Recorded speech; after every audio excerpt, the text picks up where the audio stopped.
sanadka markuu ahaa 1954 ingiriiska iyo masar waxay gaareen heshiis aad u weyn. heshiiskaas wax kale ma ahayn, waxaa loo baahnaa ingiriiska masar in uu ka baxo. waxaa loogu talagalay ciidamada ingiriiska oo kanaalka suweys joogeen in ay halkaasi banneeyaan.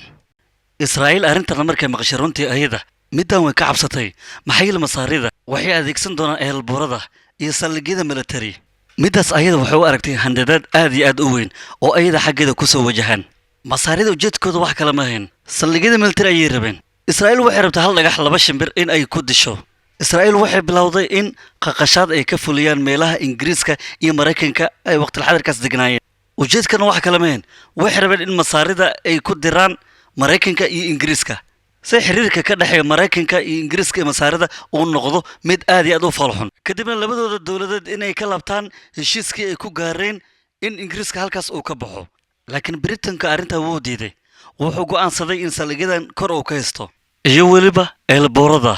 isla sanadkaasi 1954 israa'iil waxay soo dirseen in lagu magacaabo nidaa'il dool. magac kaloo qaas ayuu lahaa, waxaana lagu wacay jo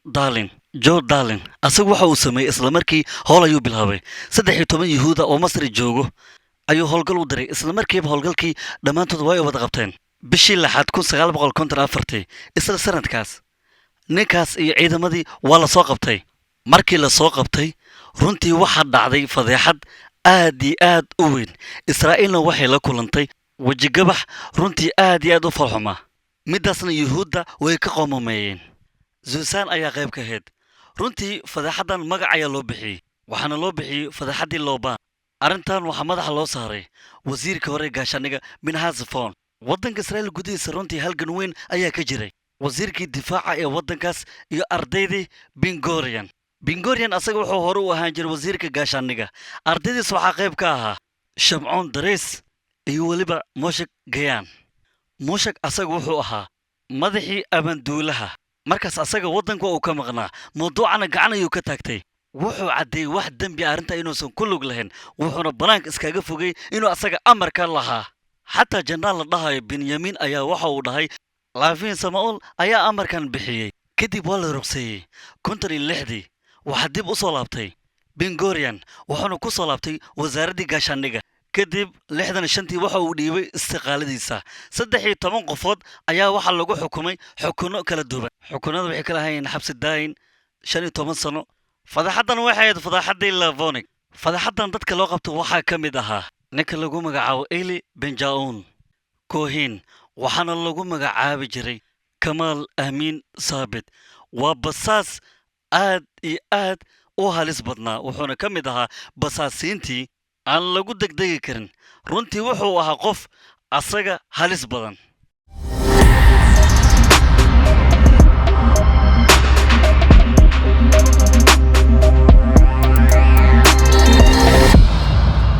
janaalkan waxaa lagu magacaabaa raadka sirdoonka. wuxuu ka faaloodaa arrimaha siyaasadda iyo sirdoonka.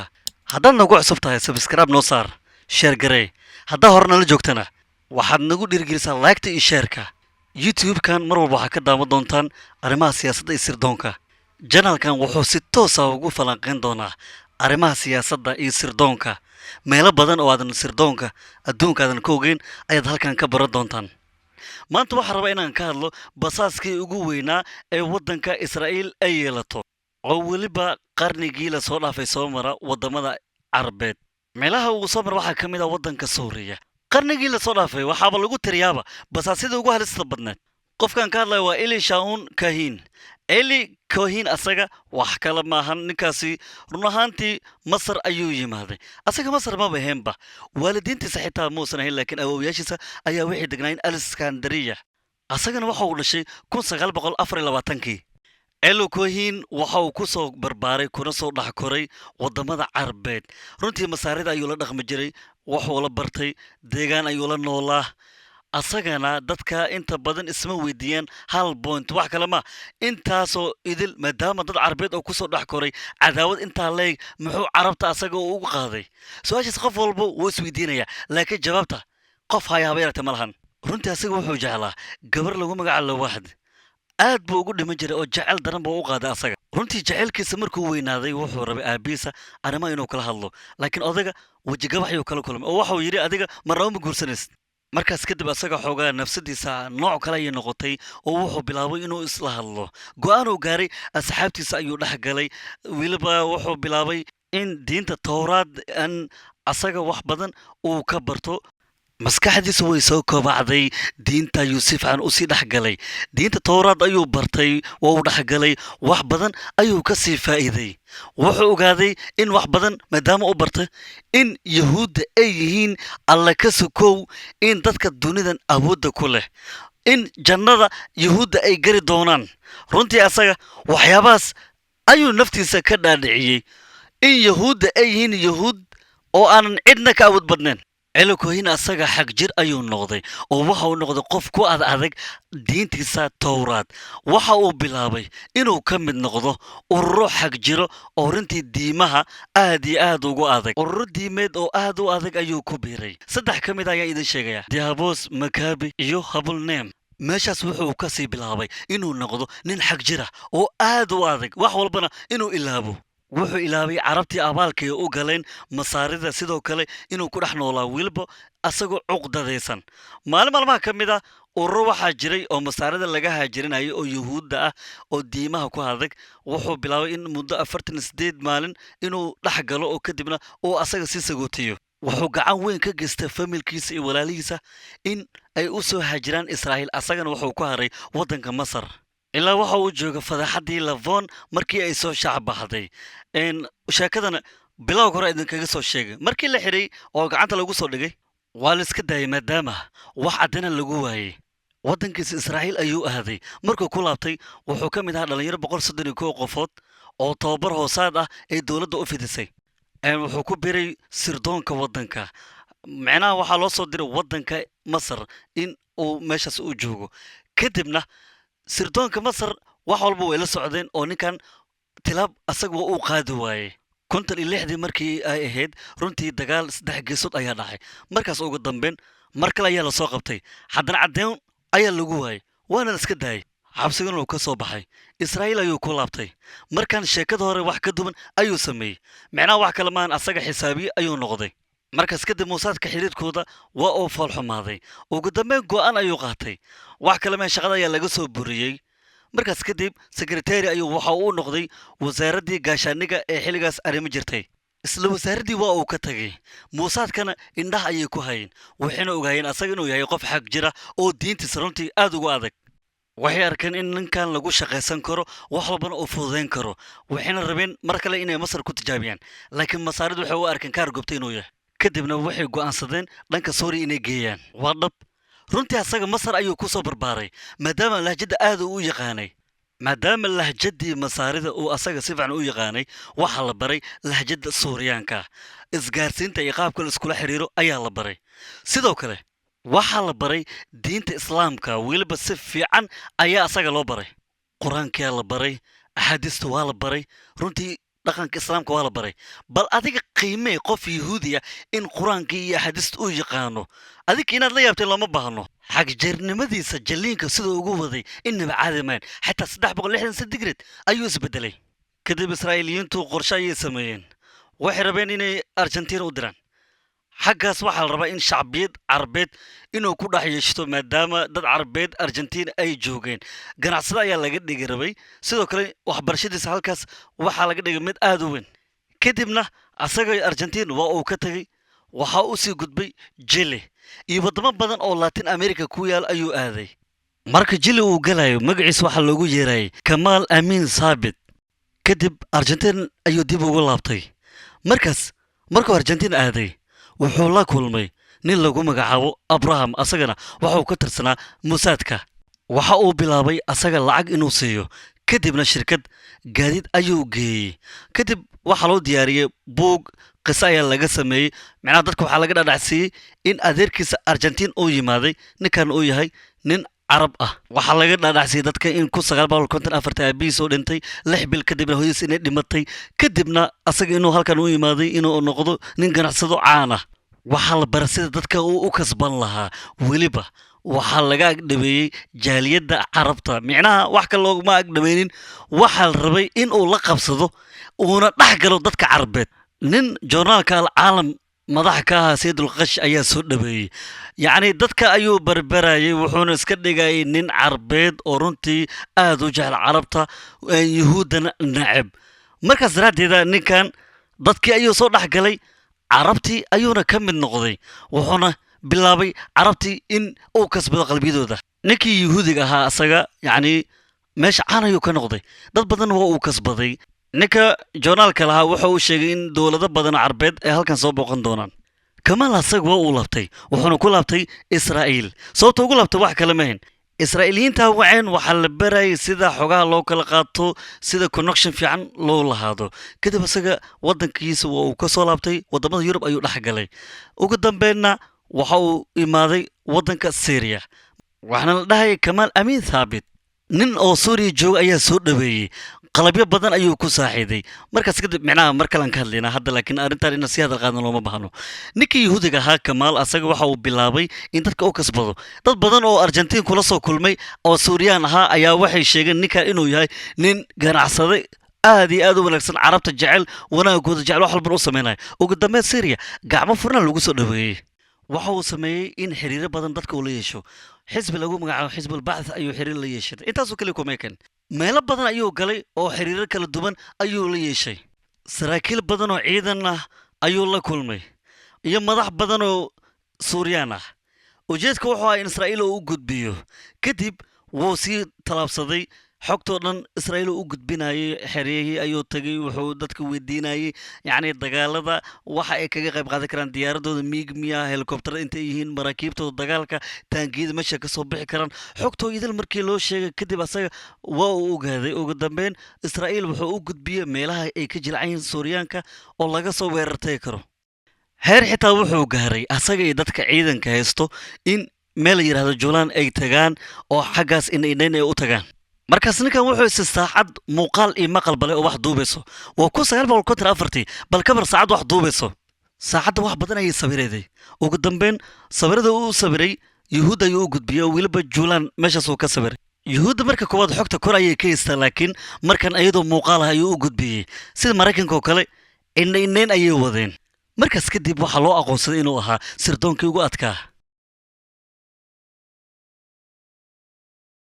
xiriiradii markay adkaadeen oo weynaadeen asaga runtii waxa uu ku biiray xisbulbacth taas waxba kaaga sii daran wuxuu u sharaxnaa inuu noqdo hogaamiyaha xisbulbacth xataa kabar haddaan ku dhow wuxuu u sharaxnaa inuu noqdo ra-iisul wasaaraha waddanka soo layaab maaha mid ah suuryaanka runtii aad bay u shakiyeen wax kale kama shakin akhbaaraadka israa'iil waxaa laga sheegay arrimo ku saabsan waddanka suuriya weliba qaab carabi ayaa loo turjumay runtii siryaanku waxay bilaabeen inay dadka weydiiyaan in xogtooda dadka israa'iil geeyey yaa waaye dad badana waxay isweydiinayaan qaababka loo kala qabtay runtii dhowr nooc ayaa loo qabtay asaga waxa uu degnaa safaaradaha meesha ay ku badnaayeen yacni safaaradda hindiya dhabarkeed dambe ayuu degnaa hindida markay rabeen xogta waddanka in waddankooda ay u diraan safaaradda markaas kadib tashwiish iyo shucaac ayaa soo galayeen markaas kadib ayagu way shakiyeen markaas kadib safaaradda indiya suuriya ayay dacwad u gudbiyeen waxay yidhahdeen waddankiina waa maxay sidaan oo xogtiina annaga ma gudbin karno waxaanu ku gudbin karin tashwiish badan ayaa waddankiina ka furan runtii suuriya markaas qalab wax xadidaya ayaa waddanka ruushka loo keenay runtii inta badan way xadideen laakiin meeshii intii ay ka cabaadisay way xadidi waayeen suuriya waa yaabtay arrintan way la yaabtay nin faransiis ayaa la wacay way ka shakiyeen dabcan markaas kadib heer waxaa la gaaray xitaa labada dowladood inay ku dhawaadeen inay iska xumaadaan ugu dambeyn nin injineer ah oo suuriyaan ah ayay dowladda wacday markaas asaga jarmalka ayuu joogay waa uu soo baxay qalab casri ayuu keenay markaas jarmalka galbeed ayaa xadiday waxyaabo qaar oo waddankooda laga tashwiishin lahaa markaasaas daraaddeeda sheekadalaad waxay ku imaaday halyeyga geesiga ah rafcad jamaal ayaa soo gudbiyey ayaa la yidhi ninkan warbixintiisa laakiin yuhuud inta badan waxay dhihi jireen annaguna la shaqayn jiray ninkan rafcad la yidhaahdo oo nin waddankiisa wax u taramaa laakiin aniga caqligayga maba geli jirinba sababtoo nin halye waddan in israa'iil uu la shaqeeyo rafcad jamaal asaga halyey kaloo geesi waa runtii wuxuu ka soo muuqday shaashad runtii wuxuu la kulmayey ama uu la fadhiyey xaflad ka dhacaysa waddanka israa'iil asaga xitaa arrimihiisa gadaalaan ka hadli doonaa in waxaan xataa caddeyn doonaa in qaybo ka mid a israa'iil asaga in lagu dhex abuuray yacni in xogo badan oo ka soo gudbinaya xataa waxaa loogu shakiyey racfad jamaal in nin israa'iil uu ahaa oo yacni israa'iiliyiinta inta badan uu lacag ugu tabaruci jiray maraykankan uu joogay maalin maalmaha ka mid a racfad jamaal guriga hortiisa wuxuu ku arkay runtii nin iyo gabar aad u qurux badan xaaskiisu wuxuu weydiiyey in labadaas qofood dadkay ahaayeen asaga marka koowaad xogta ninkii naagta u hayay oo yacni uu ka dharagsanaa laakiin asagoo ka dharagsanaa ayuu ayada su-aal weydiiyey wuxuu yidhi yaabay labadan ayad naftarkeeda waxay tiri wasaaradda gaashaaniga ayuu ka shaqeeyaa oo xaggaas ayuu joogaa runtii caqligiisa way gali weysay oo fikirkiisa inuu bedel ayuu bilaabay asagoo fikirkaas la yaabanaa waxa uu aaday roma maalin maalmaha ka mid a asagoo roma joogo oo shirkad dalxiis la joogo ayuu wuxuu arkay warqad lubnaan ka soo baxday yacni wuxuu ku arkay ninkii asagoo ka shakinayay yacni warqadda waxa ku qoran in ninkaasi uu la kulmayay saraakiil badan oo siiriyaan ah marka wuxuu fahmi waayey sababta kulankaas u dhacay in magaca halkaas uu ku joogo uu yahay in kamaal sidoo kale uu ka tirsan yahay ururka xisbiga bacd runtii ninka wuu la yaabay markuu yacni warqadda ku arkay warqadda ayuu qaatay kadibna waxa uu la kulmay nin kaloo sargaal ahaa oo maxamed diin la yidhaahdo oo masaaridii ka tirsanaa asagana waxa uu ka codsaday in bannaanka uu ka shaqaynayo ninka wuu la yaabay wuxuu dhaha sabab marka uu u tiriyey waxyaabo badan oo ninkaas uu samayn jiray ayuu u tiriyey marka asagana wuxuu ku qasbay in bannaanka israa'iil meel ka baxs uu ka shaqayn karo kadib xogta ninkaasi waxaa loo gudbiyey sirdoonka masar markaas waxaa madaxa ka ahaa sirdoonka masar salaax nasar kadibna madaxweynihii jamaal ayuu u gudbiyey kadib sirdoonka suuriya ayaa loo gudbiyey xogta ninkan inuu yahay jaajuus waa la ogaaday kadibna asaga gacanta ayaa lagu dhigay markaas kadib syriya meeshaas kuma harin gurigiisa ayay tagtay baaritaano badan ayay ku samayday kadib daaha meesha uu degan yahay dhabarkii dambe waxaa lagu arkay fooneeyar oo meesha uu ku qarsaday fooneeyaha runtii aad buu u yaraa oo isma dheer xitaa si fudud ayaa lagu qaban karaa ninkii isla markiiba fariin ayuu diray wasaadka ayuu u diray wasaadka runtii way ogaayeen in ninkan oo dhexda baxar kaga jira maadaama fariin uusan u qorin waa baaq labadooda iska ogaayeen way iska fahansanaayeen xaaladdan inuu dhexda ka gali karo runtii middaas ayaaba shakiga abuurtay marka koowaad asaga wuxuu dhahayay anigu waxaan ahaa muslim laakiin baaritaano badan ayaa lagu sameeyey waxuu iska dhigayay nin suuriyaan asaga inuu yahay markaas kadib asaga waxa uu qirtay runta wuxuu yidhi anigu waxaan ahay nin israa'iil tii ugu dambeyn waa la daldalay markaas kadib israa'iil waxay sameeyday in arrimaha saacadda ay xoogga saarto oo waxay tidhi operation qaas ah ayli kohin saacaddiisa waxay dib ugu celiyeen xaaskiisa waxaa lagu dareensiinayaa qof normal ah inuusan ahayn asaga micnaha inuu yahay ninaan inaba caadi ahayn war kala yaab kale waxay ahayd wax kale maahan asaga markii lasoo qabanay 40 macrifadiis ka mid ayaa lala soo qabtay dadka la soo qabtay 33 ka mid a kiiska waa ay ka madax banaanayeen laakiin 7 qofood ayaa kiiska qayb ka ah 7 dambiyada lagu helay waxaa lagu kala xukumay sanadooyin qaarna bilooyin ayaa lagu xukumay asagana ugu dambeyn waa la daldalay weliba barxadda dimashq ayaa lagu daldalay waxa la yaab kale waxay tahay in asaga ay ku faanayeen wuxuu ahaa nin sirdoon ah oo israa'iiliyaan ah sirdoonnimadiisa cid faantay maba lahayn midaas runtii aad ayay ugu faanayeen shabakadaha qaar oo xisbul bacth qayb ka ahaa runtii markaas wax arrimahaas ka hadlo waa la waayey israa'iil markii laga dildilay muwaadinkaas ilaa waqtigaa la joogo waxay la'yihiin muwaadinkaas meel meedkiisa laga helo wax walba waa ay sameeyeen ugu dambeyn meedkii waa ay la'yihiin runtii sheekadani waxay tahay in ayli kohin uu yahay nin sirdoon oo dheedheel aan lagu qaban karin marka ilaahay waxaan ka rajaynayaa muuqaalkan juhdiga aan ku bixiyey adinka inaad ka heshaan daawashadiinana runtii aad baad ugu mahadsantihiin waxaad naga daawanaysaan janalkan waxaa lagu magacaabaa raadka sirdoonka wuxuu ka faaloodaa arrimaha siyaasadda iyo sirdoonka haddaad nagu cusub tahay sabskraib noo saar sheer garee haddaa hore nala joogtana waxaad nagu dhiirgelisaa laagta iyo sheerka fadlan ha iloobin sabskraib inaad noo saarto mahadsanidin